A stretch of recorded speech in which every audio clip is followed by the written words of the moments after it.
Yins guys, thank you for listening to the Bridge to Buctober podcast where we talk all about them Pittsburgh Pirates and that.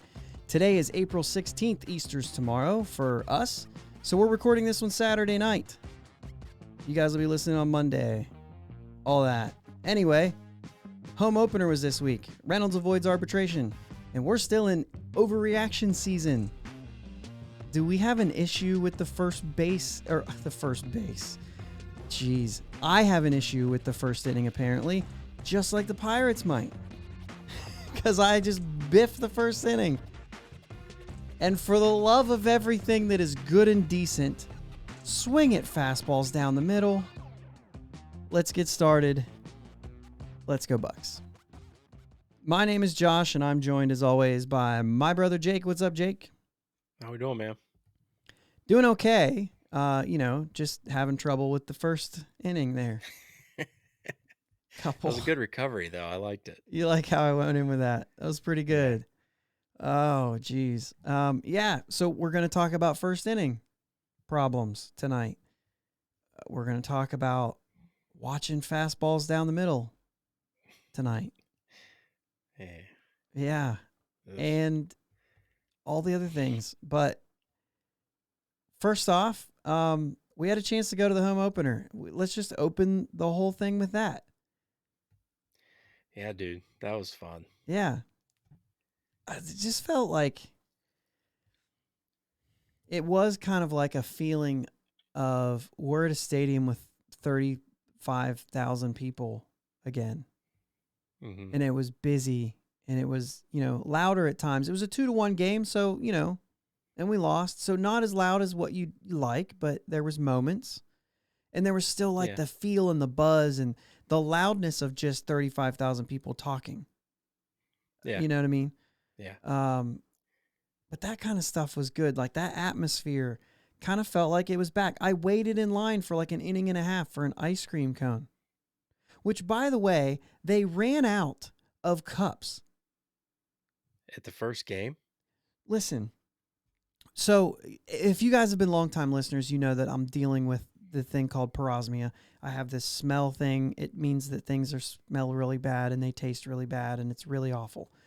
And this has been over a year for me. So it's, kind of like I'm just kind of blowing it off when I talk about it anymore. But I can't eat an ice. Like I can do vanilla ice cream, plain vanilla ice cream, but the cone is no good. Like it's awful.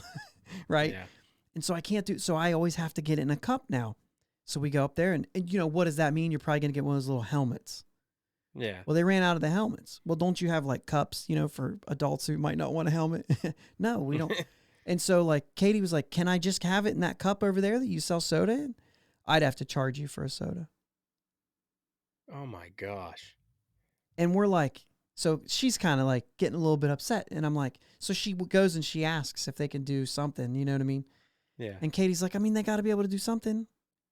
And I said, they don't. And there's people waiting in line. And I don't want them looking at me. So let's just figure something out. I was like, if they could just give me a spoon and a waffle cone, I'll eat it out of the waffle cone.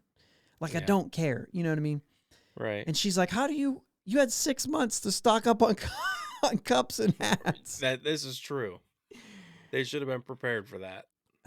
Day one. Yeah. You can't run out on day one. You can't run out of anything on day one. Jeez Louise. So anyway, it was funny, but I ate it with a spoon out of a waffle cone so that I could eat something at the ballpark.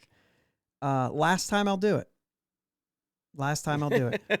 When pre-COVID, I ate before the game. Mm-hmm. And if I was going to buy something at the game, I would buy it on the way to my seat. Because there's not any part of me that wants to not watch the game for an inning and a half. Right. We missed things. You know what I mean? Mm-hmm. Not to mention, we waited in line at the ice cream place right across from a gyro place. Yeah. All you haters can tell me that I say gyro wrong, but that's how it's spelled. Which they stink, okay? They do. They stink bad enough to the point where that's what Ashley got. We were on our way to our seats, and she's like, I want some food. I was like, yeah, I was just going to get fries at Quaker Steak. And she's like, I'm getting a gyro. And so we walked down. I'm like, did she say yeah, gyro? you can wait. Yeah. I love it. I said, "You can wait in this line. I'm going to quit. This is awful." Yeah. I don't have an issue with smells. It just Well, smells that bad. I'm obviously the only thing I can tell is whether it's strong or not strong. Because for me, it smells the same as everything else, which is, I you know couldn't what I mean? hardly breathe. Yeah. Okay. Well, that makes me feel like I'm not the only one then. It was But awful. I will say this, though. I'll stick that out. If you guys don't know, Jake is a fry guy. Oh my Jake gosh. will go somewhere and just get French fries. That's what I got. Yeah, I'm not I went surprised. over to Quaker Steak and got a thing of French fries for $7.25, and I'll do it every time because they were awesome. Jake's a French fry guy. Not Quaker You Steak. guys got to I know that. apologize. That is a terrible mistake. It's Oh. right beside it. It was Permanis. Oh my gosh. 100%. I will pay $7.25 rather than the $5.25 for the North Shore refreshments or whatever. Yeah. Those were the whole dang box of them. Worth every worth every penny. A whole And then I dang went down plate to of my it. seats. Went down to my seats and I didn't leave the whole game. No, and that's the thing, and that's kind of where I was at. I was like, man, because I forgot, because we went to the game last year, and I went and I got ice cream, and I just got ice cream. Yeah. Never again. I've learned my lesson. And you know what? Our friend Hayden was there, and he was sitting right down from you, so whatever. Mm-hmm. But I met him up there. I was like, hey, how about top of the fifth? Let's meet for some ice cream, and we'll wait in line together and chat. Well, we had plenty of time to chat. But anyway, I had a chance to chat with Steve Blass. yeah, you did. That was cool. Little Steve He took. Blass there. I saw he was taking some pictures, so I figured he doesn't mind. So I was like, hey, I appreciate you. I appreciate you everything you've done. So you want to get a quick picture, or you mind getting a quick picture? He's like, absolutely. And he shook my hand. The wife took the picture. And then as I was going over to after I got mine, he looks at her and he says, "Now you get up here for one." So we both got our pictures. It was cool. Yeah. But Yeah, that's cool. And the new oh no, I was just gonna say before you get into that, because there was there's other people too. We met a guy there who listens now. Wasn't aware of us, listens now. But we also got to stand and talk to Gary Morgan for a few minutes. First time we met him, like person to person. So that was pretty cool. Yeah. Catch up with those guys, but just running into some people and saying hi, and that's fun. Yeah. It's kind of cool to just be back when it's like buzzing and whatnot. Yeah. But anyway, go ahead. The new improvements to the park are phenomenal. The bullpen bar, the bar out in right center, the new uh what do they call it? Lucky The Climber. Lucky Climber thing Yep, for kids are on it kids. I all mean, that was game. cool. All And I game. tell you, an undervalued thing, in my opinion, is there was nothing ever with PNC like as beautiful as it is. There was never like a let's get a cool picture. But they put the P out there Mm-hmm. in the right field gate entrance, Yeah. and it's just something little. The It's right cool. Yeah, the right field gate is pretty lackluster as far as like Yeah. an entrance to the field. Like it doesn't feel obviously home plate's always really great. To me, my favorite is just the center field. You just come out there, you got your chance to go either way. You've got Manny's, you've got all the stuff on the side, you've got Clemente outside. And I know Maz is out and right, but like when you walk in, it's kind of like, all right, I'm like not in the stadium yet. Where do I go to Right. get into the stadium? Right. And center field gate's great. Obviously home plate because it's just massive. Like you can go up, you can go this way, you can go, you know what I'm saying? So like, and the outside of it is great. Left field, you go through the deal. The two left field gates with the Stargell and then the side one where you go through the area to go either up or whatever. I think that they've done a fine job at all those. Right field's been pretty lackluster, and so I do think that little photo op thing is a good start. But I feel like there's just not a whole lot of people going in that way, and it doesn't kind of have the same feeling. But it's good. It kind of reminds me a little bit of like when you're outside of the Great American Ballpark where they have like the raised, with the guys pitching and all that stuff. Like it's a really cool area. It kind of has a really cool feeling to it. And I feel like that small area with the fake turf behind it and everything, but like nothing around it does. And so like, Right. but it's a pretty cool thing. To me, it's right center field, man. The lucky climber with the kids climbing all night. They took some of those seats away so it doesn't mess with the view.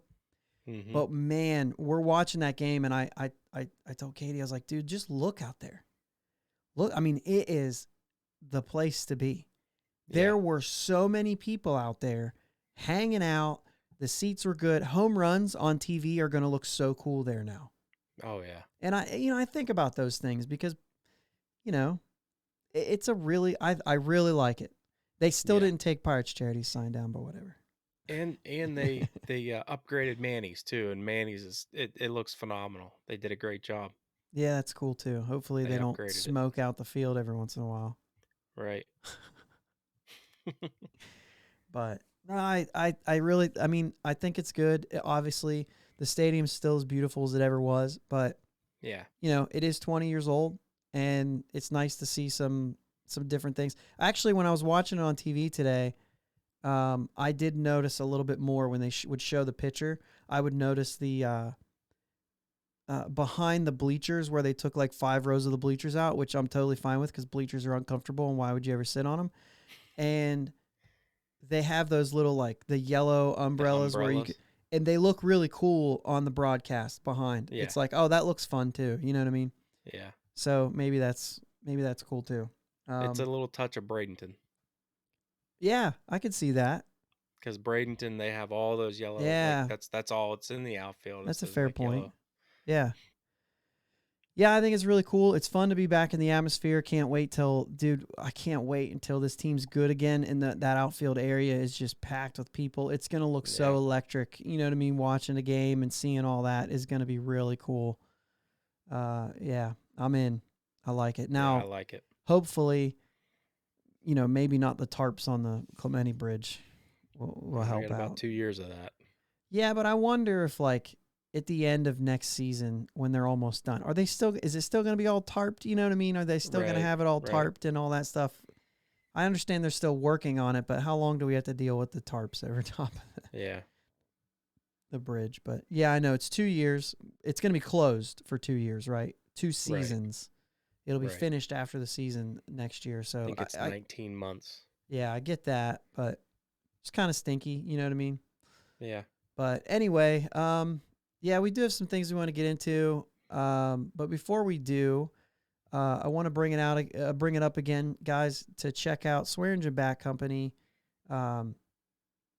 local, good bats. Check them out. We're going to talk about them a little bit later after the break, like we did last time. And but check them out.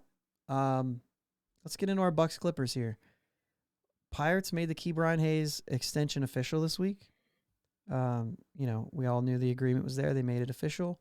They also avoided arbitration with Brian Reynolds for this season and next season. $6.75 million a year, 13.5 total.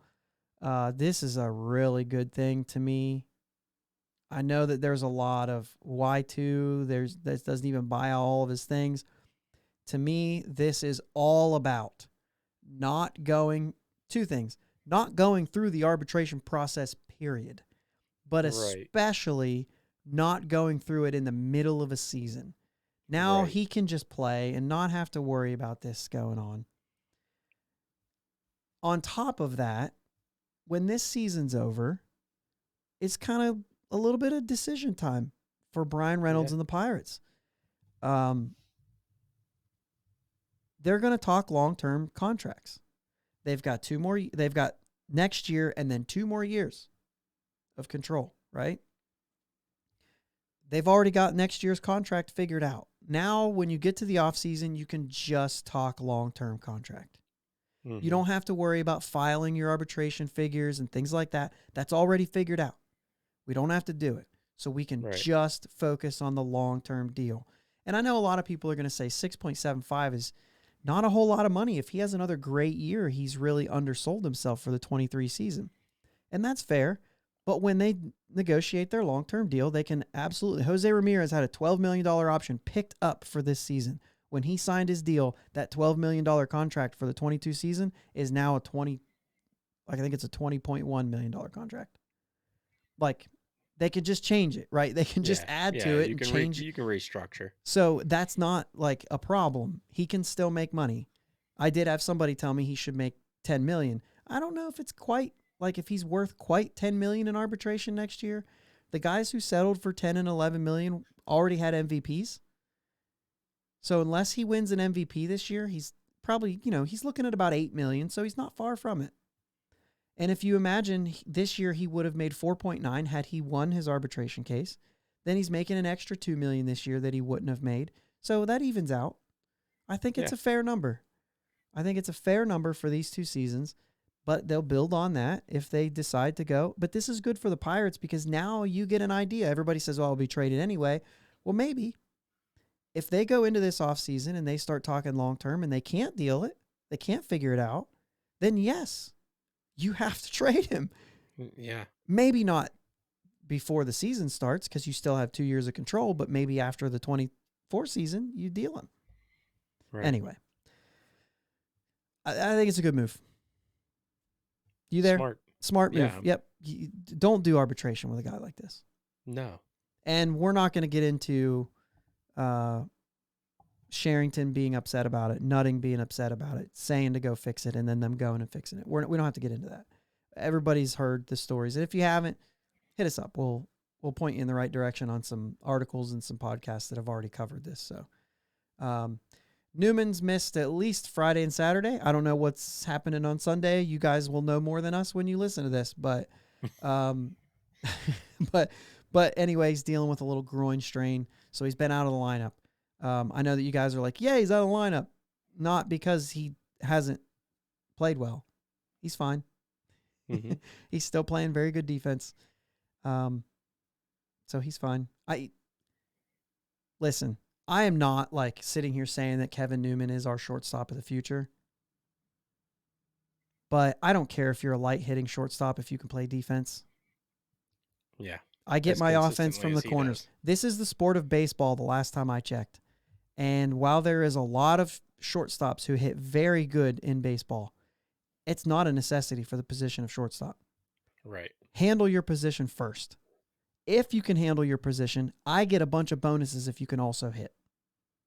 But I will get my offense from the corners first. For me, if you're on the corners and you're like, well, I'm a defensive first baseman. Cool. Have fun in AAA. I need somebody to hit. Okay.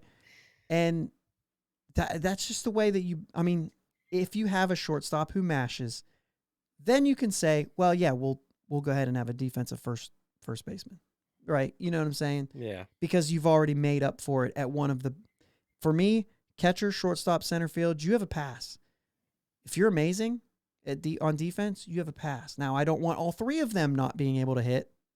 Right. But I can deal with one of them being a light hitting, or 2 of them being light hitting at their position if they play defense. And Kevin Newman, the last time I checked, and it wasn't that long ago, the season that he had last year was head and shoulders above the rest of the league at shortstop. Yeah. The numbers, I said, yeah, he was really good because he didn't make errors.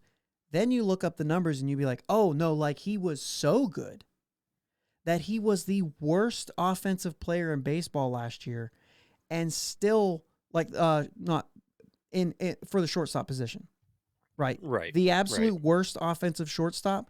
And when I forget who I saw rank them, he was still in the top 10 shortstops in baseball because of his defense.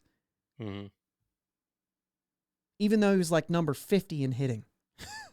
He was still maybe not top 10. It might have been top 20. But either way, that's amazing.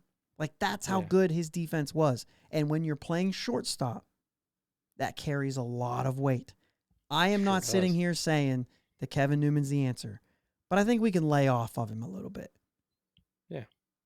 Give him an opportunity. But he's got a groin thing, so he's out. Not because he can't hit. Because they're replacing him with Hoy Park, who hits a lot worse than him. So Cole Tucker played shortstop today. Went 1 for 4, which is about what Kevin Newman does every game. Mm-hmm.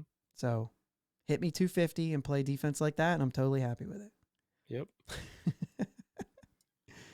I can deal with Kevin that. Newman also has 5 hits on the year, and I believe 3 of them are for extra bases. So also, he's hitting the ball harder this year. I don't know. He's not going to hit 320 like he did his rookie year. It's not going to happen. Right. But if he hits me 250, I'm happy. 230, maybe not. Maybe I could get a little more out of you.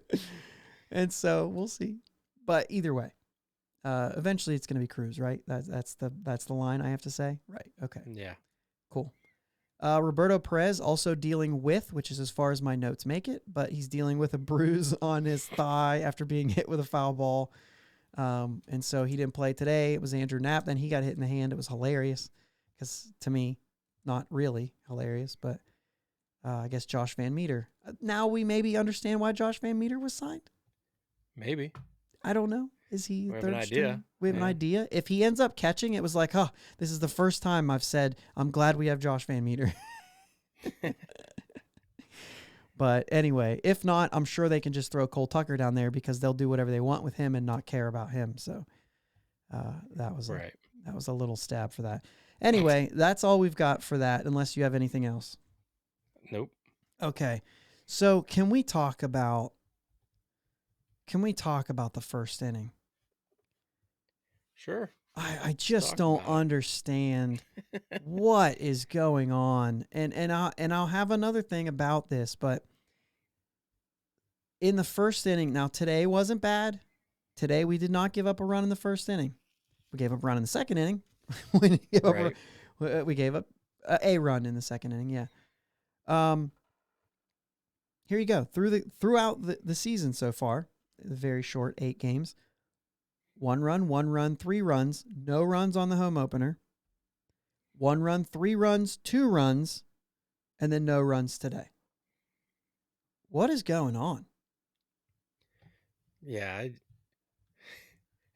To quote Mitch Keller, I don't know why we're giving up runs on in the Oh my first inning. gosh. So you went That was a bad straight answer. there.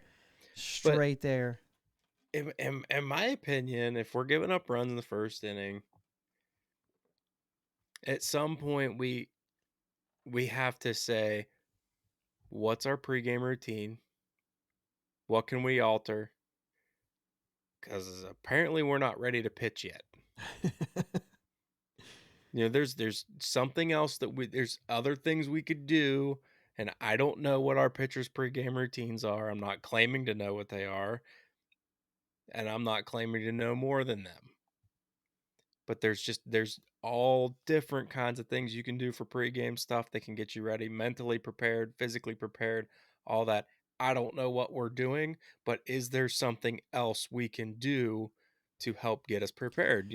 Mitch Keller says he hit his pitches, like he executed, and he gave up runs. So if that's the case, well, maybe that one's okay. I don't know. We're seeing command problems in the first inning. We're seeing, Brubaker was not sharp in the first inning in his game. 3 walks in the first inning for Brubaker on Wednesday. Boy, I should write down what day. I have these notes, right? And I have them all by like 4:13, 4:14. But I didn't write like what day of the week it is. So when I go to anyway, you guys don't care about my notes.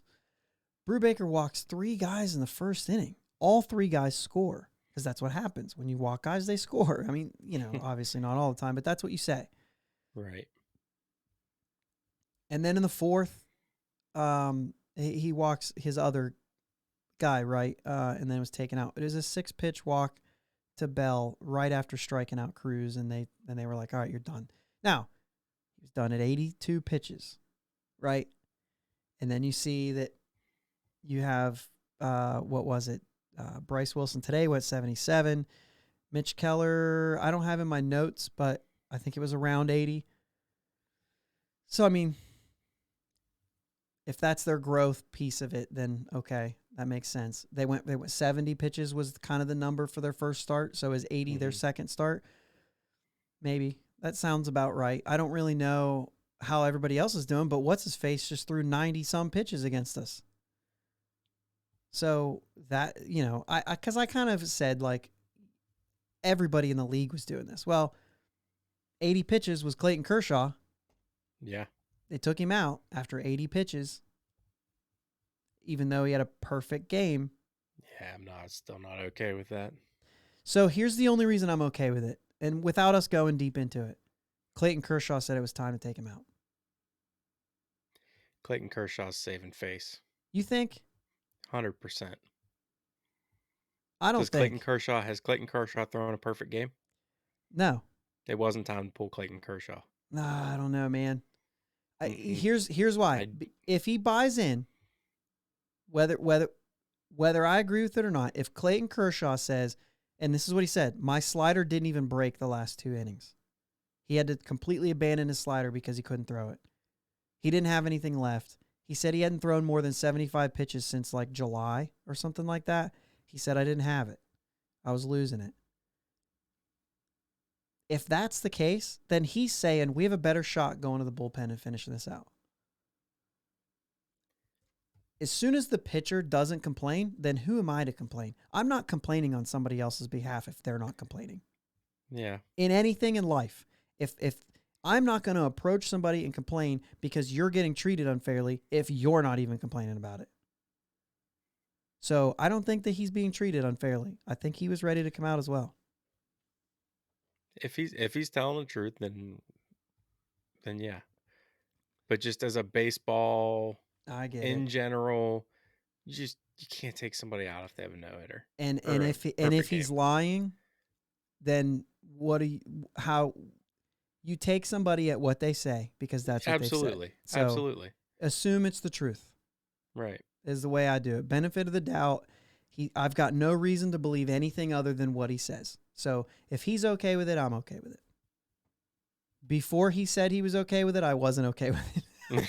I thought the guy's 34 years old. He might not run into very many other, and he's 34 is not old. First off, I've heard a lot of people, with that number, and it's been kind of confusing. 34 is not old for a pitcher.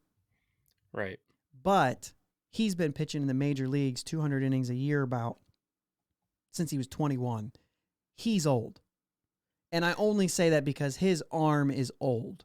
There's a lot of innings that this guy has thrown. He's not a normal 34-year-old, right? He's got like a 3 or 4 year head start on everybody else. So it's a little different for Clayton Kershaw. You know what I mean? Even though I think he's still a wonderful pitcher. He also knows his body. You know what I mean? Anyway. That's the only reason I'm not complaining about it. Other than that, I say you leave a 34-year-old in because you don't know how many more shots he's got at that. Right. Especially in April. And he could just luck out. Especially in April. Right? Because I got time to recover from that. I'm not worried about the postseason right now, him being ready for the postseason in April. I'll skip your next start. Exactly what I was about to say. Skip your next start if you want. But anyway, he was ready to come out, so who am I to say? But anyway, it looks like 80 pitches is the number right now. Guys aren't stretched out any further than that, so it is what it is. Maybe this has something to do with it. I do have Brubaker's pitches. He was at 82. Did I say that? Yeah. Okay, I did say that. Anyway, he kind of settled in after that, though. Bryce Wilson tonight. He had 0, right? So it was his first start. He gave up the runs, and then he kind of settled down. Thompson gave up, what did he give up? He gave up both of his runs in the first inning. Is that right? I believe so. And then settled down, and it was okay after that. So I'm just kind of at this thing where it's like, if we're actually getting outs after that, then maybe you're right. Maybe it's preparation. Maybe it's the way that I don't have any idea. But what I don't want to hear is I don't want to hear a pitcher say, I don't know why. Right. Even if you don't, you got to lie to me. Tell me that the hitters put good swings. Hey, the hitters beat me today. There's absolutely nothing wrong with tipping your cap. Nothing. I made good pitches. If you think you made good pitches, that high and in fastball to Josh Bell with the shift on, Josh Bell kind of did this.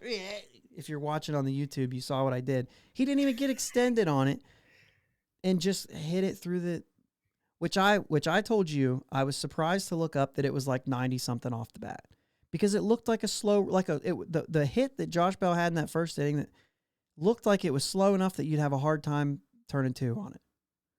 But it was 90 some off the bat. So I don't always go off of exit velo. If that thing went straight down into the ground, that doesn't mean it was a hard hit. I don't Yeah. care if it was 97 off the bat. If it went straight down into the grass and slowed down by, it barely made it to the left fielder. Right. You know what I mean? He did that again tonight too. He did it again tonight. Was that against Stratton or Bednar? Stratton. I think it was the I Stratton think it one was the in Stratton in the the ninth. ninth. And he right off the fist, he just punched it into And left that's like field. Josh Bell's strong and he can do that. That's an effective. That's Stratton did his job. Bell earned it. Bell got lucky. Yeah, and that's the thing. When you're good and when you have that strength that Josh Bell has, lucky's not that you're bad. No. What is it that McHenry said after the game? I liked it, and then there was another one. But like you create opportunities to be lucky, Yeah. right? You know what I'm saying? So their luck is okay. I'm not saying somebody stinks because they were lucky. Right. It just might be, you know, sometimes you get lucky. That's baseball. It's also baseball to go 0 for 4 one night and 4 for 4 the next night. Like those kind of things are okay. Like you can't if you literally were good every game, then you would probably be the best baseball player ever. Because nobody's good every night. Right. You know what I'm saying? It just doesn't happen. You can be on fire one night and just smash the ball and still go 0 for 4. That's and true. the next too. day, you'll get some dribblers that'll find their way through the infield, or yeah, drop or in every front of an once in a while outfielder. you'll have a Kevin Newman season in 2019 where you hit the ball easy every time up and still hit 320. But all right, so anyway, I just don't know about this first inning thing. We're gonna get into overreaction season. So is this overreaction season? Are we overreacting about the first inning? Maybe. But right now, it's a problem. So the last question I have, and then we'll take a break here. When do you think, because everybody likes to be critical of Derek Shelton, when do you think he says, well, if we keep giving up runs in the first inning, maybe we'll start off with an opener? I hope never. Well, it's happened, and it will happen again. It's not. This is the other thing I want to say as far as like Shelton. If he does go to an opener and you hate the opener, that's not a Derek Shelton thing. Everybody's doing it. Not. So it's a baseball not thing. but almost. Not Tony La Russa, of course. no, there's not very many teams doing it. It was a thing for a minute. Right. Well, but that's fair to say it's a thing for a minute. There's a lot of coaches who still say it can be an option for us. You know what I'm saying? And I don't really understand. I don't understand a lot of it, but when do you say, like, let's give somebody else a look in the first inning, see if we can change our luck? You know what I mean? If there's a pitcher that consistently struggles in the first, if Mitch Keller only has bad first innings, at some point you say, you don't get the first inning. I think you get to that point after you change the routines. Okay. I think you try to make pregame adjustments before you do that. But that's if you're the coach. How long do you think before Shelton decides, or somebody, the analytics department decides, let's try this because it's a good idea? June? I don't know. Give it another month. If we're still struggling in the first inning, then we can't keep coming back. Not this team. Not this team. All right, let's take a break. I think of all teams, this team's the one that can. They have that don't quit attitude. Yeah, but they don't have the talent. They don't have the offensive prowess to continue. We don't have enough 3-run homers in us to keep coming back. That's the thing, right? We can keep scratching and clawing and doing all these things, but until you have 3-run homers in your lineup, it's a hard thing to keep coming back and putting up crooked numbers. You know, especially when you don't sack bunt and try to get one. We may have already hit just as many home runs we hit all last year. We've only hit a few home runs. Oh, that's your point? Yeah. All right, let's take a break and let's talk about strike 3 and overreactions. Good? Good.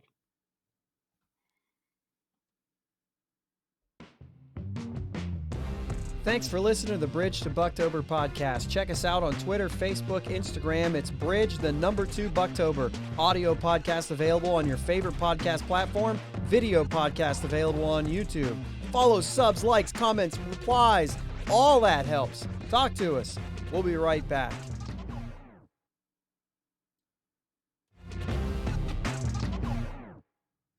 And we're back here on the Bridge to Buctober podcast, and I can't wait to get into this next topic because it's driving me nuts. But before I do, I want to talk about Swearingen Bat Company again. Swearingen Bat Company is Ohio's premier wood bat company specializing in custom wood bats to meet any need from T-ball to senior league. Check out their website at swearingenbaseball.com. Link is in the show notes down below if you're on YouTube. Twitter and Instagram is at Swearingen Bats. You can find them on Facebook as well. They post a lot on Facebook. These bats are really nice, guys. We talked about them a lot last week, but I had a work lunch the other day with the people that were in my office. We all work from home now, but every once in a while we get together for a work lunch, and we were down there and talking to one of my buddies, and we were just talking about stuff, and he was like, dude, I'm ready to order another Swearingen bat. And I was like, oh yeah? And he's like, yeah, dude, I love mine. And like, guys, he just coaches his kids. Like, he's not like an aspiring ball player either. So like, there's all kinds of people. Like, I know we said T-ball to senior league, but it's also just for like this dude. I don't know if he got a fungo, but they have the fungos, right? I don't know if he got a fungo or if he actually just has a bat and he's out there just having fun hitting with his kids. But he's like, I want another one. So obviously there's another purpose that he's wanting, but, and I don't know if he got it. To be honest with you, it could even be for his kid, but I don't remember. I'm going to have to ask him about that and follow up on that. Either way, he loves it. He's ready to order another one. So it's just another story of these people with these bats. These are really cool bats. Swearingen Bat Company. Check them out, guys. If you do put an order in, make sure to mention that you heard of them through the podcast here. That'll help us out. You know what Swearingen bats are really good for, Jake? What's that? Swinging at the ball. Just hitting a ball. Take it off your shoulder. How many times do we have to watch strike 3? Now, I know the other night there were some bad calls, but give me like one time through the order or maybe 2 bad calls. Give me 2 bad calls off the edge of the plate. Right? Mm-hmm. What was his name? Wills? Behind the plate? Wills, I think was the umpire's name. It was when Fetty was pitching for Washington. Yeah. He sets up on the inside corner. So if you're lefty, he's on the right side. If you're righty, he's on the left side. He sets up on the inside corner. And a little bit off the outside corner he's giving you. Well, that's because he doesn't see it well. So we can talk about how it's awful all you want. Set up over the middle of the plate, you can see the whole plate. Am I right? I saw a clip of a minor league where the catcher set up on the I think it was the outside corner to this specific hitter. He set up outside, had to reach all the way across the plate. It looked like a terrible pitch. And the umpire stands back and rings him up. And I'm thinking, there's no way that was a strike. He missed it by 12 inches, it seemed. Right? But they were using the automated strike zone. And it was so weird. The catcher threw the ball back to the pitcher. The batter kind of like slowly spun because he saw him call it strike 3. And the pitcher walked off the field as if he was part of a practical joke. He was kind of like looking around like, am I allowed to leave now because it's the third out? Like he had no idea. Because if it's an automated strike zone, the argument is, and I know I'm off topic right here, but I just want to do this quickly. The argument is, if it's over the plate, it's a strike. And I'm sitting here saying like, bull. Yeah, you missed your spot big time. If you miss your spot big time, no. That is the human element that I believe exists in the game of baseball. Yeah. Now, there are bad calls. But if a guy is consistently calling 3 inches off the outside corner, then you protect it. You better start protecting that spot of the plate. You already know that. Quit looking at it and then being surprised. What are you surprised at? He's been calling it all Right. game. Right. However, it was one-sided. It was bad. This isn't a conversation about how bad that umpire was. I think it was like, you look at the umpire scorecards or whatever. I believe that it favored the Nationals by 1.5 runs just on, I don't know how they do those calculations. Doesn't matter. We lost by more than that. But the point is, you've got to swing the bat. And we're not just talking about missed calls. Those are the ones that I'm thinking about because, like, dude, just stick the bat out there. Foul it off. Or let's get real. You can reach that. They weren't that far off. Absolutely. You can reach that ball. Well, just in tonight's game, Saturday night's game, Juan Soto hit a pitch that was like 8 inches outside. Yeah. Now, Just obviously, stuck the you bat don't. out. Yeah, you don't want. I'm not expecting you to hit it in play. I'm like, whatever. Yeah. And you don't want guys swinging at those pitches. No. That's the thing. Like you'd rather see a pitch that you can hit well, right? And I know that that's not the case you're making, but the point is protect, especially with 2 strikes. This team has the 3rd most called strikes in the league, and the 3rd most called strikeouts. Caught looking. 3rd most. Yoshi alone has 7 called strikeouts. I have a graphic. If you're on the, I am going to pull this up. It's going to cycle through. Actually, it cycled right up to Yoshi. Most of those are in the strike zone. Yeah. And the one that's not, I think, is a curveball. So it was in the strike zone for most of it. It's going to cycle through if you're on the YouTube. There's a couple things. It shows all the ones that are called. These are going into Saturday, so they don't count Saturday's game. I don't know if there were any on Saturday's game. We did have 7 strikeouts, so I imagine maybe one of them was caught looking. But either way, I feel like Yoshi is up looking at, and the graphic that we have there is only strikeouts. Those are his 7 called strikeouts. 7 doesn't seem like a lot, but like, we're only 8 games into the year, and you've already been caught looking 7 times. Come on. Yeah, it's excessive. And you didn't play one of them, I don't think. So you're looking at once a game, you're caught looking. There's no reason for that. Well, the game that stands out to me, and I can't remember exactly which one it was, but he got caught looking 3 straight at bats. Mm-hmm. Mm-hmm. 3 straight at bats. I mean, eventually you're going to need to make an adjustment. And it's so easy.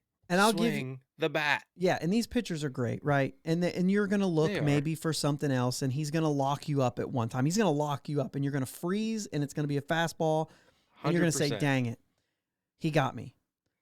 It can't happen 3 straight times. Eventually, you have to look fastball and then adjust, which is what they've told you for a long time. Yeah. Look fastball, adjust to everything else. They're just blowing fastballs right down the middle of the plate, and he even bends over and looks at him. He wasn't locked. He wasn't frozen or surprised. He was like, that's not my pitch. There's 2 strikes. That has to be your pitch. Everything within 5 inches of home plate is your pitch. Obviously, that's not the case, but Dan Vogelbach's another one, man.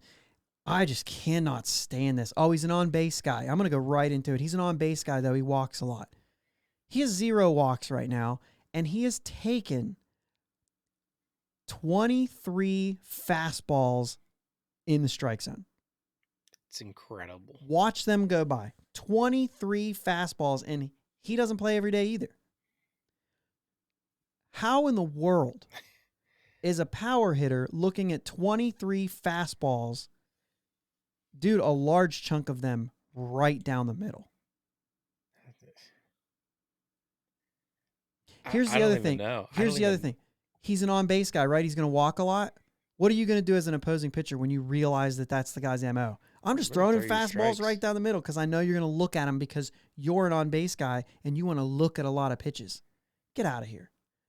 I'm kind of mad about this. Swing the bat. You're 270 pounds. Hit home runs. Yeah. Now, if they're off the plate, I'm all about you having a good eye. But Bob Walk said that he's got a great eye. I'm like, is he? Does he have a great? What'd he say? He's got a good He feel for the knows the strike. strike zone. That's it. He said he knows the strike zone. Well, then why doesn't he swing when they throw the ball in it? Dude, this is like it's so frustrating that it's hard for me to talk about. Like I it's mind-boggling, and this is actually like I can't say that it goes back because it's a little bit of a different regime now, but it does. I've been frustrated for a long time with Pirates baseball because they've always done this. They've always maybe not to this. This is bad this year. I Well, mean, and we're this getting into is the next thing, our overreaction season. We know darn well we're overreacting to this. absolutely. But it is a theme, and it's happened for a long time in Pittsburgh where I've noticed a lot of just, well, there's a fastball down the middle that we just didn't swing at. Like I just It's don't not, understand. yeah, because it's not just a Pittsburgh thing. It's not. This is a And baseball. you're This is right. a Major League Baseball thing. This is an analytics thing. And guys, I don't hate analytics, but sometimes I think we're getting ourselves into trouble here. This is a problem. I said we were third in the league. Right. And I'll tell you who's leading the league in caught looking right now is Shohei Ohtani. So it's not, Yeah. you know what I'm saying? Like, it doesn't necessarily mean that Yoshi's going to have a terrible year because he is getting caught looking a lot. It doesn't necessarily mean that. And yes, there are times where you'd say, if there's a guy on first, I'd rather you strike out than hit into a double play. I'm not discrediting all those. Those are not I mean, we're talking about big picture. We're not breaking down each scenario. I do understand that this is going to happen. We know you're going to get locked up on a fastball that you weren't expecting because sometimes you do have to look for a pitch that might be better than that. You know what I mean? Mm-hmm. Bednar locked up a guy, and Neil Walker made the comment. This is what happens when you're thinking, if he throws that splitter, I'm done. And then he throws 95 right down the middle, and you can see the hitter get locked up, though. When he does that lean back thing, like, dang it, he got me. Yoshi's like watching it go to the catcher's mitt. And I'm like, what are you doing, man? Anyway, this isn't saying that, like, you know, that he's going to do this all year. I hope not. I hope there's an adjustment. I hope he's watching this and saying, like, man, eventually we're going to have to swing. If we had 8 guys in our lineup that's going to hit 20 home runs, I think I'd be less concerned. Yeah. But this goes back to right before the break. We said we don't have a lot of 3-run homers in us. We just don't have a lot of damage here to where we can afford to not attack. Right. I think that there's like legitimate, like you have patience with things when you have damage in your lineup. But can you imagine, we're playing the Washington Nationals right now. Imagine those top 4 guys, Hernandez, Soto, Cruz, and Bell. Imagine those guys being passive. The rest of their lineup is not good. Right. I know I called for Keibert Ruiz to win a Rookie of the Year, but, you know, that was one of my, like, weird picks. And also, I think that he still could, but he's still a rookie. Still you know what I mean? He's still a rookie, and he's not a guy that, when we walked Bell, and Bednar walked Bell in that inning, and I said, I think I'm okay with this. Mm-hmm. Or maybe it was Stratton in the 9th. Whoever it was, I like the matchup better, even though I like Keibert Ruiz. Bell's hot right now. I'd rather face Keibert Ruiz. Absolutely. Who's not. So anyway, this to me is guys taking this long at bat. You know, they even made a comment about Yoshi, like, oh, he grinds out these at bats. I do agree with that. He does grind out at bats. But if you're doing so at the cost of looking at fastball, if it's first pitch fastball, there are times where I can say, all right, I'm okay with this. Like, I understand what's going on. Especially for Vogelback leading off the game. If they groove you a first pitch fastball, maybe it's outside corner and you know it's a strike the whole time and you're looking for something different. I'm okay with that. If it's right down the middle, if it's 95 down the middle, I kind of want you to pull the trigger. If you're not looking for 95 down the middle, I'm not sure what you're looking at. Right. But if it's not right down the middle, I'm okay with you taking that pitch and looking for one that you can do damage on. Like, I'm okay with that. Yeah. But if you have a strike, no. Swing at what's over the plate. Well, I mean, also you're starting to see some of these guys become leadoff hitters, the likes of Vogelback and Schwarber and Otani, and Yeah. the whole point of that. And Otani at least has speed. Well, yeah, But yeah, but I got but you. I'm just saying these power guys. Even you could Yeah. put Acuna in this because he bats leadoff sometimes. Um, you know, part of it is saying instant offense. Mm-hmm. So if they groove you 95 down the middle, I want you to hit it over the fence and we have a run right off the bat. Let's do the instant offense thing. You know that, I mean, that's part of the whole thing. Let's score first. Let's just Yeah. If that's your thing, right? Now if it's part me, of it. That's part of putting these guys who can hit for right. power in the leadoff spot. Yep. Now if it's Don't me, clog my don't clog my yeah. bases up and get walked. Hit the ball over the fence, and then our number 2 hole Or becomes our leadoff. yeah, or hit a double, right? Because that's Or hit a power too. double. So Yeah. you're two base. You got a two base head start in front of Brian Reynolds, who has to stop. Just the other day we were talking about this. There was a pass Mm-hmm. ball, and he doesn't go to third, which means Brian Reynolds doesn't go to second, which means the next guy gets a base hit. Vogelback still stops at third there, where Brian Reynolds would have scored. Mm-hmm. You know what I'm saying? And then Vogelback scores. Brian Reynolds ends up not scoring. And it's like, if you just would have had somebody else there, we'd be up right now. And, you know, at that point, we'd given up a run in the first inning, so we weren't. You know, and I don't know.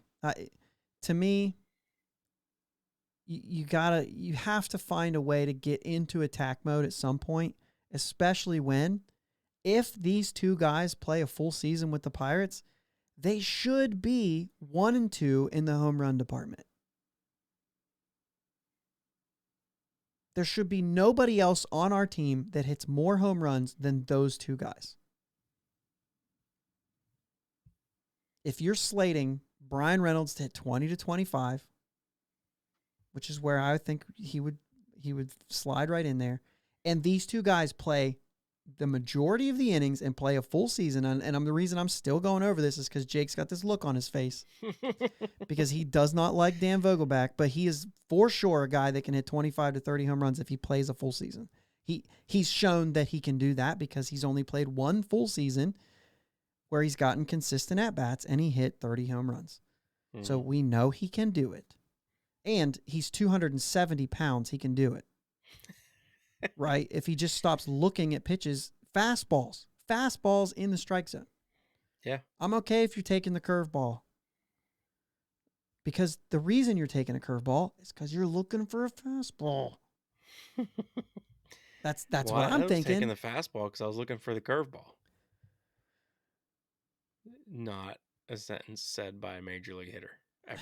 Yeah, I mean, even if you were, if the guy I don't know. I'm not going to say that there's not a scenario where that's happening, but you know what I'm saying? Like, yeah, you shouldn't. This is consistent. This isn't just an odd end at bat. You know what I'm saying? Like, when you're talking about he's taken 29 strikes in the season and 23 of them were fastballs, like that's excessive. You're looking at the wrong pitches. You're watching the wrong pitches go by. And he does that thing with his arm. Does that thing. And he takes a pitch and he walks to the visitor's dugout. Yeah. Ask him how their kids are doing. And then comes, where are you going? You didn't even swing. I'd start calling strikes on him. Stay in the batter's box. You didn't swing. Stay in the box. There's no reason for you to take a walk. One time he started walking. I was like, dude, that's only strike 2. Oh, no, he's just taking a stroll, moving his arm like this. Just flicking that little, I forget what I was calling that the other day. I had a name for it. I was calling it something. I was like, look at that thing. He does it all the time. Just one arm, just his right arm, just kind of flicks it all the time. Looks around. Like, what the heck? This is why people don't go to baseball games. Because of people like you. Get in the batter's box. Swing at fastballs. Put the ball in play. Like, what? He's like a rain delay, they say. You know, the pitchers who take long? The human rain delay. That's what he is at the plate. It's awful to watch. It's rough. That game he went 4 for 5. That was fun. But you know what? He attacked the ball a little bit. Hit that home run in the first inning on a fastball. Don't mind seeing that. Instant offense. Boy, one of those announcers said he's got a beautiful swing. And I thought, man, I don't think I don't know what you think. It's a powerful swing. I'll give you that. I don't Yeah. see anything beautiful about it. Mm-mm. It's not pretty. It's not smooth. I'm sorry. I'm No. getting hung up on a word. I do that from time to time. I'm not as low on Vogelback as you are, but either way, he's got to start swinging. If he starts swinging at those fastballs, dude, he's going to do some damage.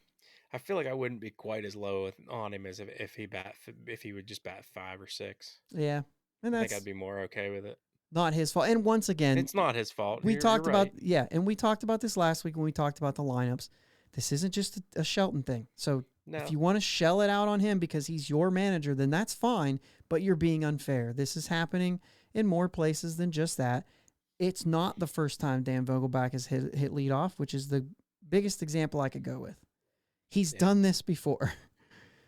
You know what I mean? And he doesn't care, but doesn't look like he cares about much of anything. But I think my problem with it isn't that Dan Vogelbach's batted leadoff before. It's not that he's clogging up the bases. It's not that anything except our lineup isn't built to put him at leadoff. our lineup doesn't have a leadoff hitter in it to begin with. You don't you Kyle Schwarber can bat leadoff because they got 7 3 4 5 guys. Right, that's a good point. So you're saying he needs to be in the 5 spot because we don't have other guys to put in the 5. That makes sense. Right. I see what you're saying. I was going down at saying, yeah, well, we don't have a leadoff hitter, but you're saying, yeah, but he should be a middle of the order guy. He hit the solo shot the other day, and that's what I tweeted. Like, wish there was somebody on base. Yeah. Like I get it. I'm not. It's not like I'm against leadoff hitters or leadoff home runs. Like that's not at all what I'm saying. It's just No. that was really just a passive aggressive way of me saying I think he should be hitting 5th, but we don't have a leadoff hitter. I like Key Bryan there when there's a lefty on the mound. I do think that works. You know what I mean? I think he can hit there against the righty. I do too, but I don't know. To me, he's the quintessential 2 hitter. He is, but we don't ever bat him second. Because he hits backside and he moves runners up and things. But that's old school, and I understand if they don't build a lineup that way. I'm not, you know what I'm saying? Just because I would do it that way doesn't mean I think everybody should. I understand that they're doing some different. I get the whole batting your best hitter second. Everybody's doing it. Soto's hitting second. You know what I'm saying? He could be possibly the best hitter in the league. I would imagine maybe Mike Trout's hitting second too. I just want my best 2 hitters hitting 1 and 2. Yeah, okay. And I just think Key Bryan Hayes bat 1 and Reynolds bat 2, and they get the most at bats out of that lineup. Okay. So just, like I said, well, Washington doesn't have 2 best hitters, but you're not going to bat Josh Bell there. You know what I mean? No. So I get that, but yeah. Well, why not? You could be batting leadoff. Right? May as well. Him and then Soto. Anyway. Yeah, I get that. Like I said, Mike Trout's batting 2 as well, I think. Shohei's batting leadoff in that. That's ridiculous. But you also have Anthony Rendon. Right. You know what I mean? You also have, what's his face? Walsh, that's first base. Walsh. You know what I mean? So, they've got other guys, too. Yeah. Here's the thing. Swing at strikes. Not all of them, but when they're throwing them right down the middle, dude, you've got to figure out how to attack that ball. Yeah. I just can't take. There's no wonder we're not going to score a bunch of runs every game because we're watching perfectly good pitches just go. In order to see more pitches or in order to be more patient or to work, just hit. You also put pressure on him by getting hits. Right. All right, so we overreacted about that. And this is our last little thing here. It is overreaction season, in my opinion. We are still we're 8 games in, which means stats do not matter. So don't tell me Key Bryan's hitting 400. He's having a great year. I don't care. Anybody can hit 400 in a week. Yeah. Literally anyone. And also anyone can hit 0 in a week. Mm-hmm. So I also don't want to hear like this guy's terrible, give up on him. Nobody should be giving up on anybody at this point in the season. Now, if you would have given up on him before the season, then you can continue that argument.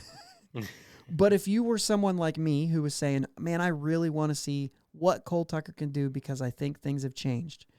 Nothing that he's done since opening day should change my mind. Nothing. If I thought that I wanted to see Cole Tucker this season, then I should still want to see Cole Tucker at this point. Yeah. If I've changed my mind in 8 days, that's on me, nobody else.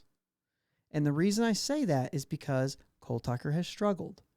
But I still think there's something different there.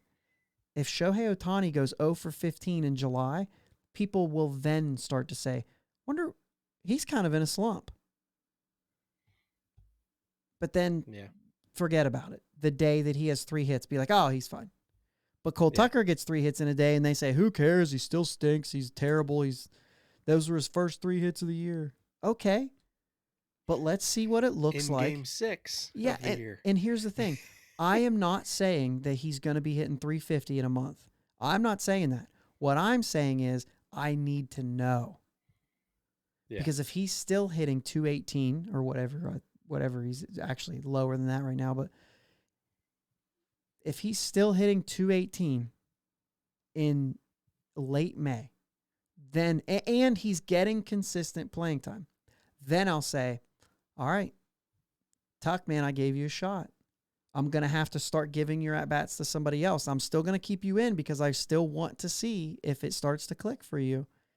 Yeah. But I'm going to start giving the majority of your at-bats to somebody else.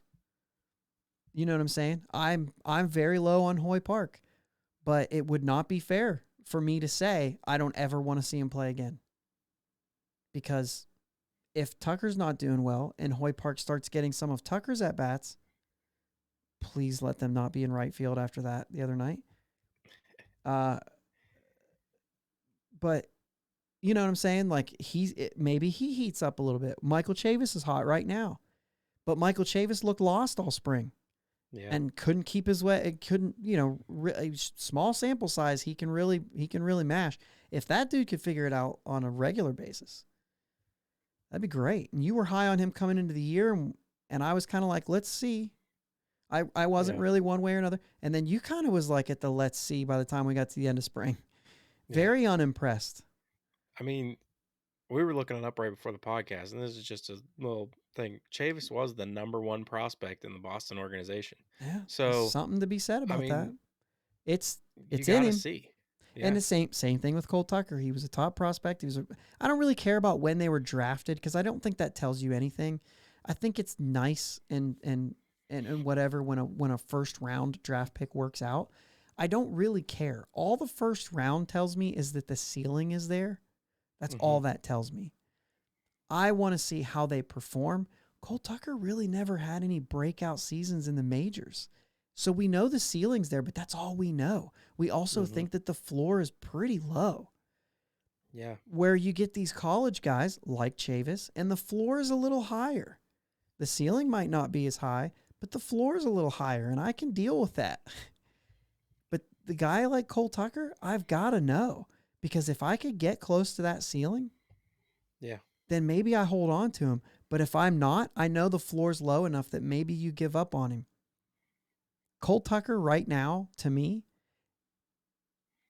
his career could very well pan out being let go by the Pirates at the end of this year, or maybe in the he's got an option still, so technically he could be sent down. Yeah, he could make the. I wasn't sure if he had. Yeah, he could last the whole year with the organization, but that's his last option. And I would say the Pirates don't go to arbitration with him if it's bad, right?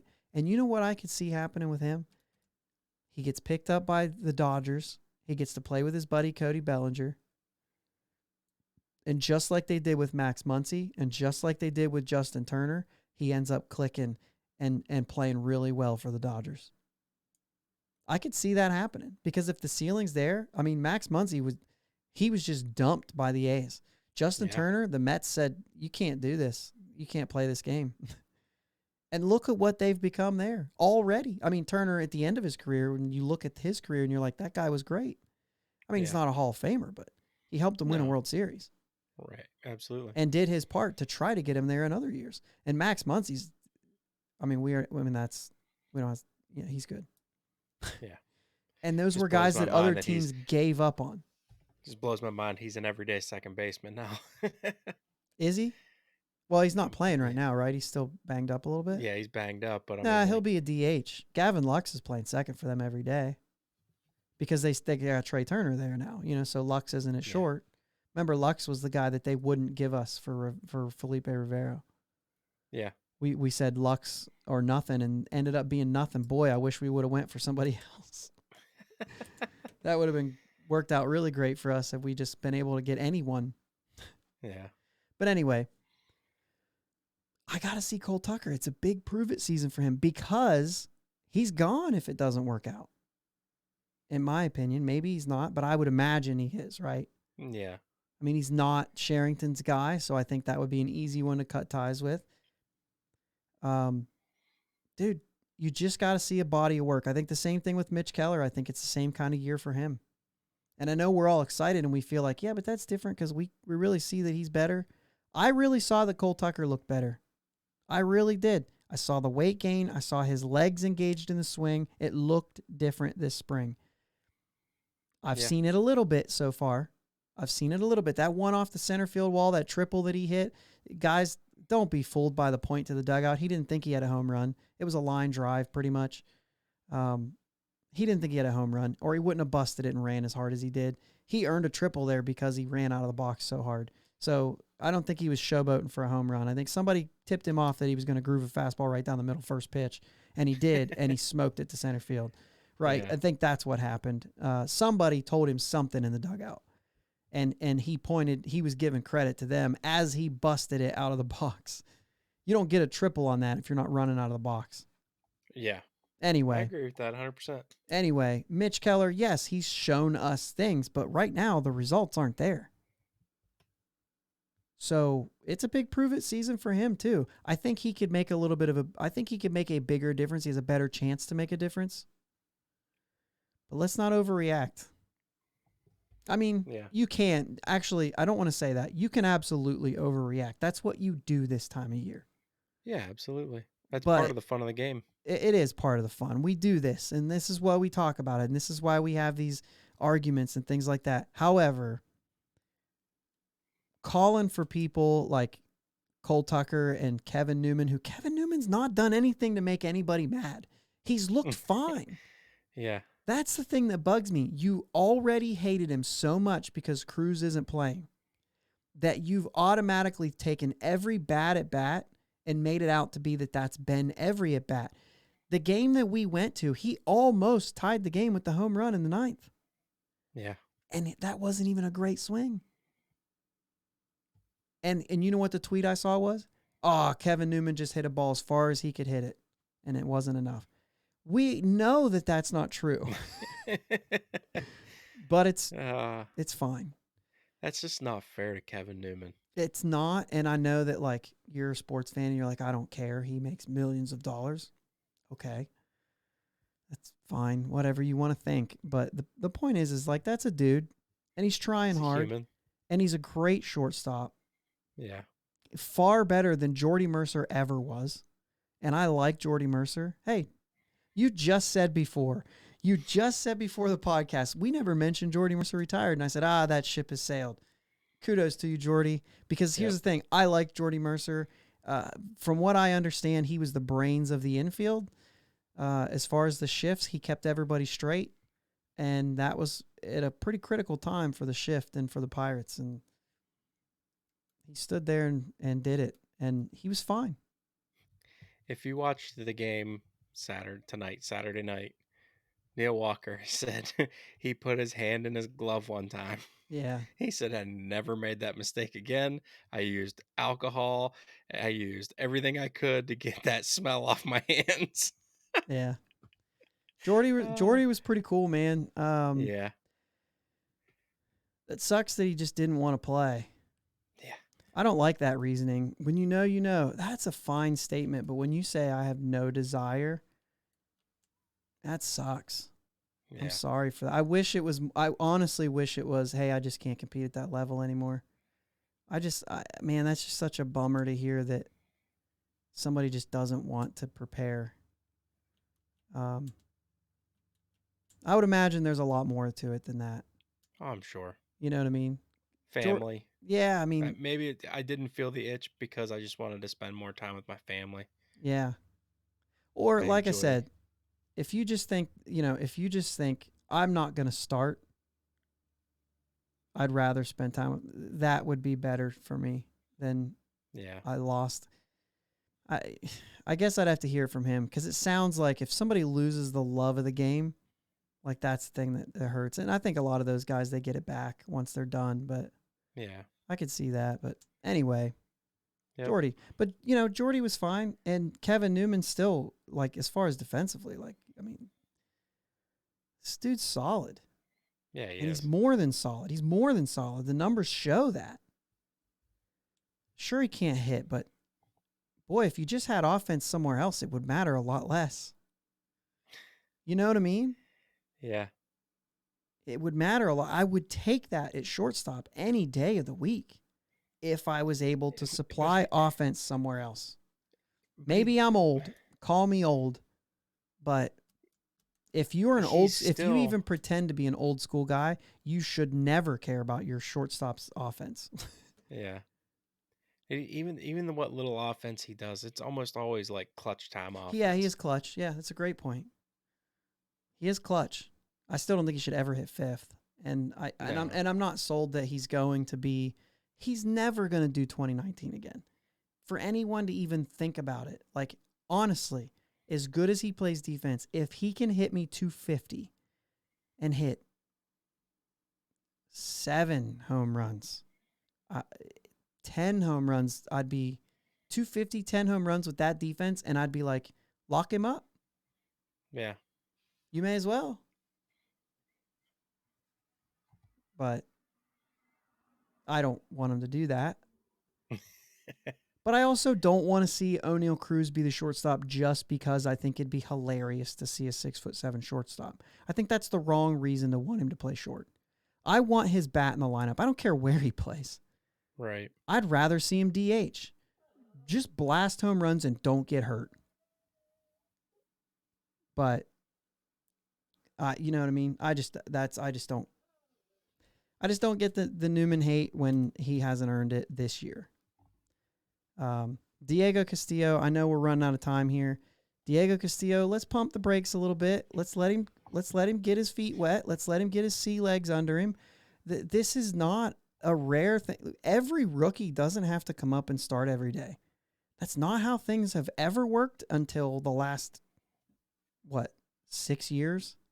And all of a sudden it's like every rookie is like you just signed a big free agent. It doesn't always work that way. Not everybody is Bobby Witt Jr. and Torkelson. These guys all are just happening to do this at the same time. But these Yeah. guys are studs. You say Diego Castillo, and most people are going to think about the relief pitcher. Where Bobby Witt Jr. is a household name before he ever stepped on a major league diamond. Because everybody knew it was coming. He was the number 1 overall prospect in all of baseball. If you want Diego Castillo, who doesn't even crack the top 100, to get the same treatment, I'm sorry, that's just not how things work. Sometimes it does.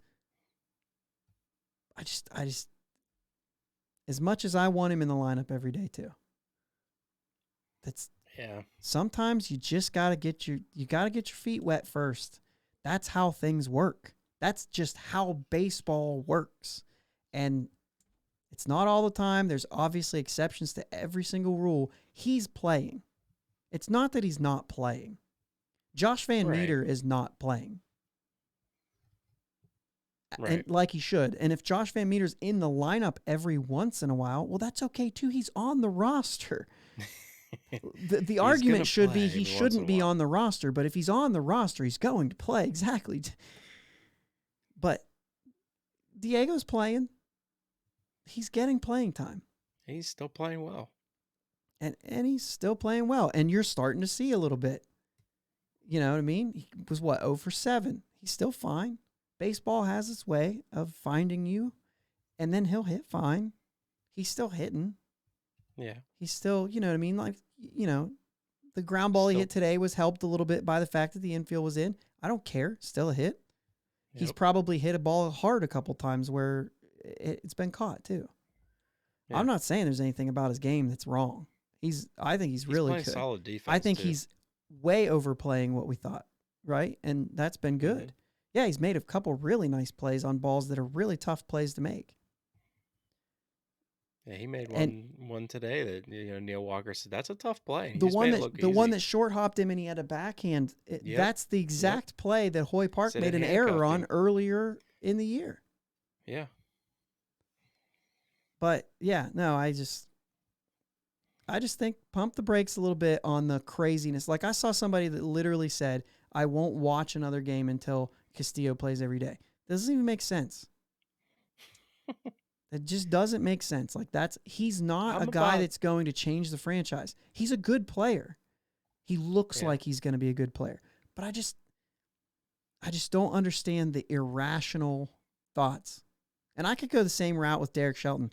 You and no one else. And I don't know, we've never even talked about whether or not do you have an opinion on Derek Shelton?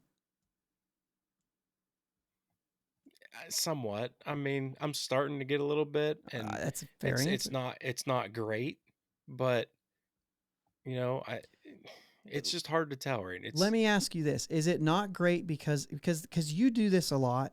And I know like it sounds like I'm calling you out, but like you are who you are and that's fine. I'm not saying it's good or bad. But you do this a lot where you say, I wouldn't have done that. And that's a fair argument. But even if you wouldn't, even if you would, because if you would say that, if you would say all the time, I wouldn't do that, you're not saying you would only like a manager who would manage 100% the way you would. And that's the no, only way a manager would be good. You would never say that. no, You understand that there are guys out there who probably would do different things than you would, and they're better managers than you absolutely. because they wouldn't do what I'm you sitting would at do. home doing a podcast. They're managing a Major League Baseball team. That's it. So you recognize that just because they don't agree with you, it probably means that that's okay. I mean, they shouldn't do things just like you, right? But also there are things that you like and don't like, and there are things that if you compare them to not what you would do, but what other managers would do, I think that's a little more of a fair argument to make, right? Hey, Yeah. this manager's very successful. He would have never done that in this situation.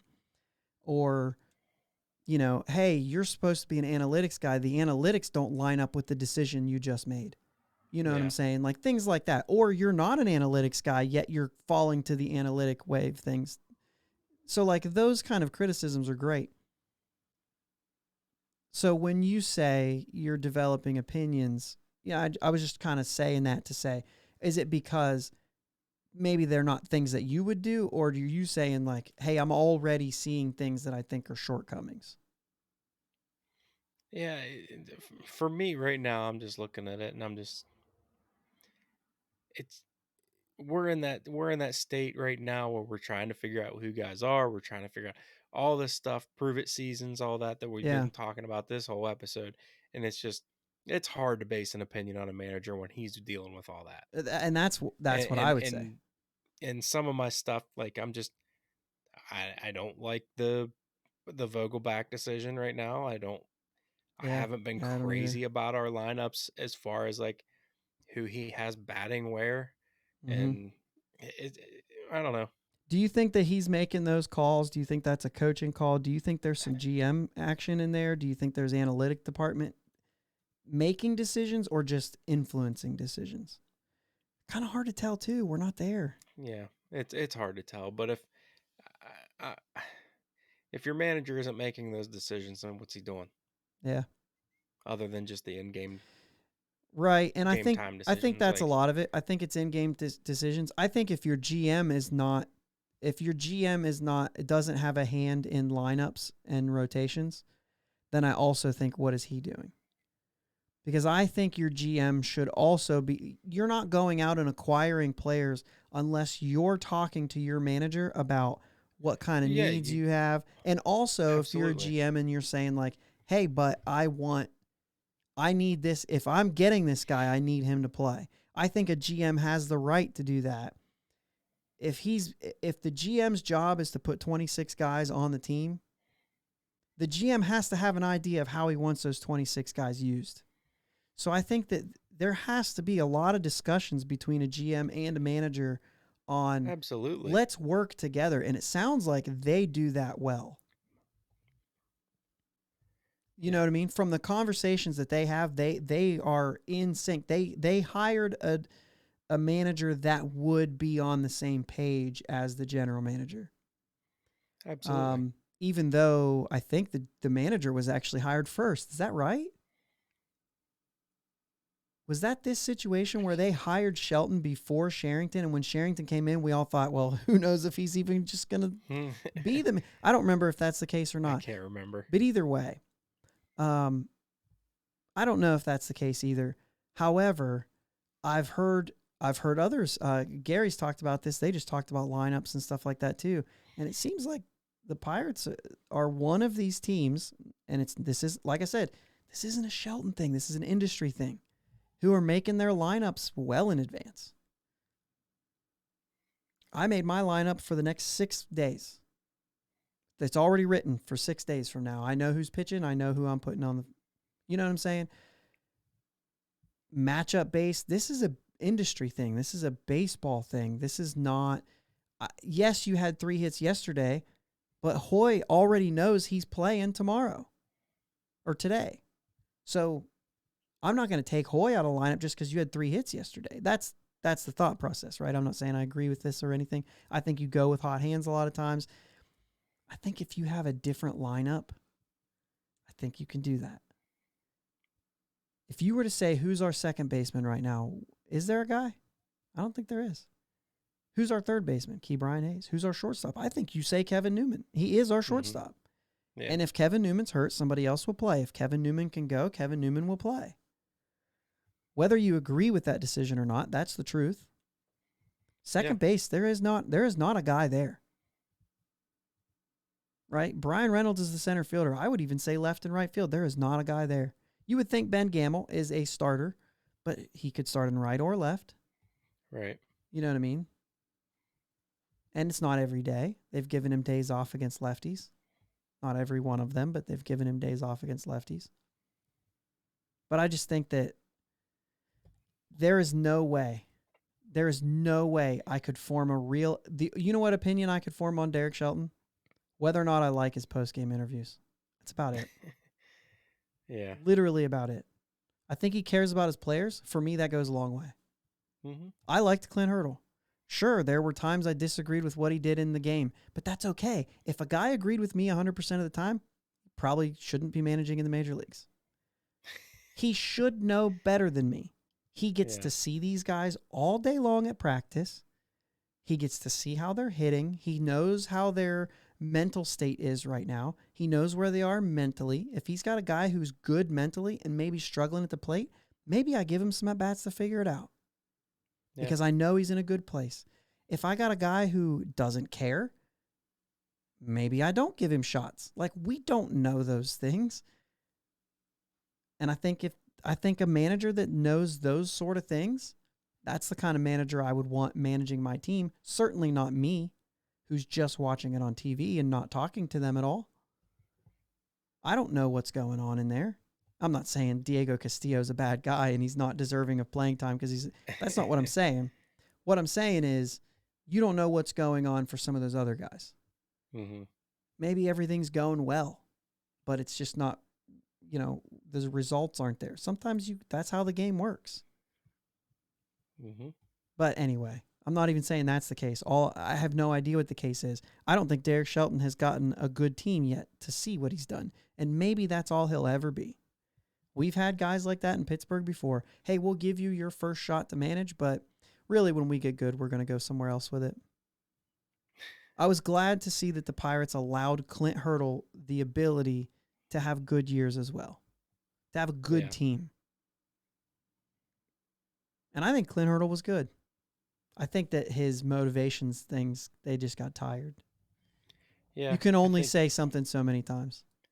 Yeah, I think Clint Hurdle was good, and I think that his last few years there was rough.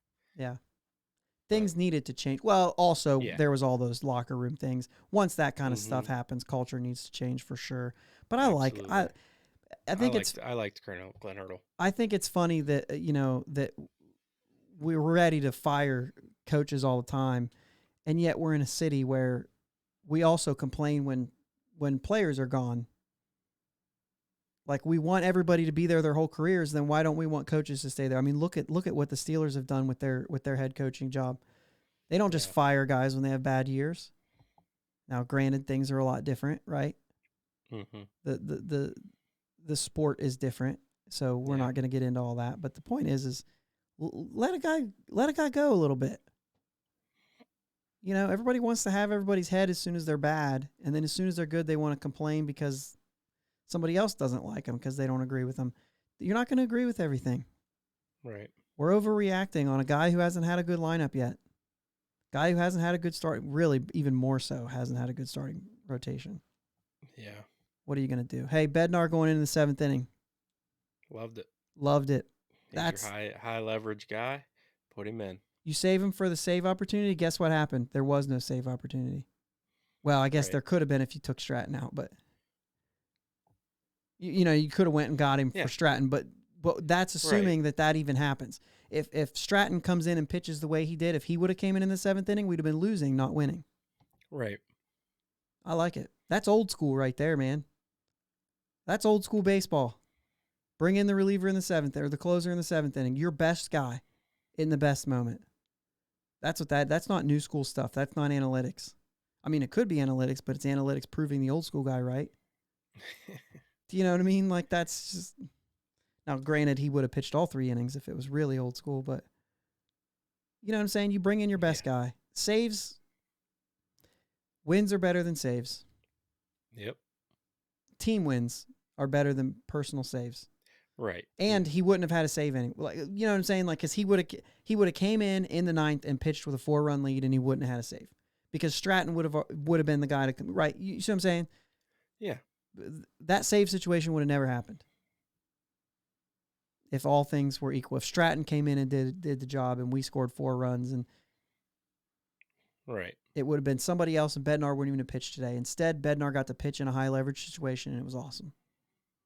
It was really fun. The 7th inning of a 1-run game, and I was like, yes, let's go. Like, I was excited. It was a good baseball. It was a fun game to watch. But absolutely. Anyway. All right, man, we carried this overreaction thing. We overreacted on the overreaction section here. We had a little bit of time. We went a long time, mostly me because I was just ranting. But we actually have Brian Reynolds here, too, and all this stuff that we were going to talk about. And guys, it's overreaction season still. I think it is till April's over, I think. Yeah. We didn't even start till April 7th. Give me till April's over. First week of May, I'll start saying... Really, first week of May, I'll start saying this has... If you're still doing bad, saying this has to turn a corner soon. Mm-hmm. But right now, I'm not saying that. You're fine. Figure it out. You have a couple weeks. Trust the process. Trust the process. You've got a couple weeks to work that out. Vogelbach was hitting 389 the other day. Went 0 for 4. He's down to 318. That moves quickly. By the way, we didn't even mention this. He hasn't got walked yet. We talked all about him not swinging. He hasn't even got walked yet. We didn't actually mention that stat. His batting average is identical to his. He hits a sac fly. His on-base percentage is going to be lower than his batting average. Hit one sac fly, and your on-base percentage goes below you. That's like me on Road to the Show. Because I'm not getting walked, but I'm hitting a bunch of sac flies. My on-base percentage is lower than my 470 batting average or whatever it is. Because I play on rookie. Listen, I don't play a fake game not to mash. Right. I'm not much better. I play on veteran. To be honest with you, one up. Whatever the game comes in, that's what I play on. So if it comes on veteran... It comes on dynamic, I believe. I turn dynamic off, but whatever the default is, which I think is veteran, I think it's... Yeah. I think rookie, I don't even think you get to pick where the pitch is going. I think you just swing. I don't know how all that... I mean, you can do that. You can do that on anything. Oh, okay. Yeah, well, either way. Either way. You got anything for the closing here? I mean, I know I kind of ranted there at the end, but... The only thing I have is take it a little easy on Reynolds right now, bud. That was, in my opinion, he didn't make a base running error and cost us a run. Oh yeah, good call. If that ball drops and he's tagging, he's not scoring. He's not running anyway. So if you go back and tag on that, you're not scoring no matter what happens. If he gets off a little bit and the ball drops, he can score. Not when you have a scouting report on Robles who's got a cannon. Yeah. He That's a his good only defensive full center season. fielder. His only full season in the majors. He threw out 12 guys. Since then, people are like, "No, I'm not going anywhere." He's coming in on a line drive. He's not scoring on me, and I'm sure Robles has a better arm than me. And it wasn't a fly ball, so it wasn't an automatic fly That's ball right. I'm tagging. Yep. It was a line drive. Yeah, base running tells you freeze on a line drive. That's where I'm looking at it from. I didn't see a fly ball. I saw a line drive, 95 off the bat. I suppose that doesn't make it a line drive being 95 off the bat, but when it goes to shallow center field 95 off the bat, I have a hard time believing that can be a fly ball. I don't Yeah. know what the official line drive and fly ball statistic means. Like I don't know what those numbers have to be because you know that Right. it's an actual stat now. Love that. But I don't know, but like if you're just watching it, I mean, you're talking about high school, but you didn't have that stat in high school baseball anyway. That was a line Right. drive in high school baseball. You wouldn't have, you probably, even if you did tag on that, a professional, a plus professional outfielder, you're not scoring on that unless he throws No. it away. If he makes a good throw, you'll never be safe. So Right. you're depending on him to throw it away, And which don't tell me, oh, he threw it away, he would have scored. He threw it away because he wasn't running and he probably took some off. And you take a little bit off your throw, your accuracy is not there. yeah, and Reynolds isn't slow, but Reynolds isn't No. fast either. He for a center fielder in Major League Baseball, he cannot be much more than average. For a center fielder in Major League Baseball, if you put him in left field, maybe I'll give you a little above average, but he's not going to hold a candle to Robles' speed. Mm-mm. You know what I'm saying? Yeah. That's all I'm saying. You put Byron Buxton and Brian Reynolds next to each other, Mike Trout, they're going to beat Brian Reynolds in a race. He's not one of the fastest guys in the league. Right. Doesn't mean he's slow by any stretch of the imaginations. I'm just saying, No. if you're planning on beating a Robles throw to home on a shallow center field ball where he's coming in hard, just saying it's You going to be better have elite speed. it's going to be tough. And I kind of like my chances of Diego Castillo getting a hit right after that. Yeah. Right?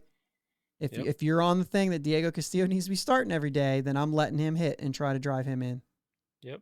Because you have about as good of a chance of scoring as you do scoring on that ball if you're tagging up. I'm telling you right now, if that ball drops in front of him and I went back and tagged, I don't think I'm running. But if I freeze with a 15-foot head start, then I can score on that, right? If the ball drops. That's my opinion. However, I could see the other side too. I could see the other side. But I don't. What I like what you said is lay off a little bit. It's not a fundamental, like that to me. That wasn't a fundamental error. That was not a I don't know, a gaff, a base running gaff, so to speak. You know what I mean? I think you have two guys on base, too. I think about that. If there's nobody else on base except for you, and you want to make that risk, I actually think I'm okay with that. With a guy on first, you've got two guys on base. If Diego Castillo puts one in the gap, you've got 2 runs now instead of just ending the inning. Right. Hindsight's 2020. He threw it wide left. Diego Castillo didn't get a hit. You can say all you want that that's what happened. Doesn't necessarily mean that's what would have happened. I like that call out there. And I had a great back and forth there with Jim Stam on that. I like debating with him. I know it's just Twitter, and I know that I can't really know how he's saying it, but I've got a pretty good idea because he's a cool dude. Guys, go listen to Pirates Fan Forum. Jim Stam is a cool dude. He will tell you when you make a good point, and I like that about him. But he's not going to actually, he did the, what was the, the Pittsburgh sports Twitter. I forget what he called it, where they were all terrible. I would never have the guts to do that, and he did have that. So he'll also argue with you, but he does it in good fun. So I like having debates with him, but that was fun. All right, that was a good closing there. I think I'm closed out. Are you closed out? You good? I'm closed out. You're closed out. This is a lot of fun. Hey, this is coming out Monday. I know that we missed Sunday's game, so if something crazy happened Sunday and you don't get to hear about it today, I'm sorry about that. But we'll try to make it up to you by releasing it next Monday too, and then the Monday after that, and then sorry guys, this is the way it works. Tomorrow's a holiday. Sorry, not sorry. Family first. Sorry, not sorry, guys.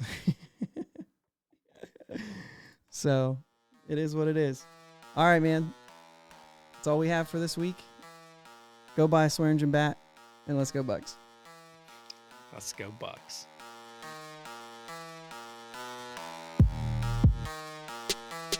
Thanks for listening to my dad and Uncle Jake on the Bridge to Buctober podcast. Follow them on Twitter, Facebook, and Instagram at Bridge2Buctober. Don't forget to subscribe so you know when new episodes are released. Clear the deck, cannonball coming, and let's go Bucks!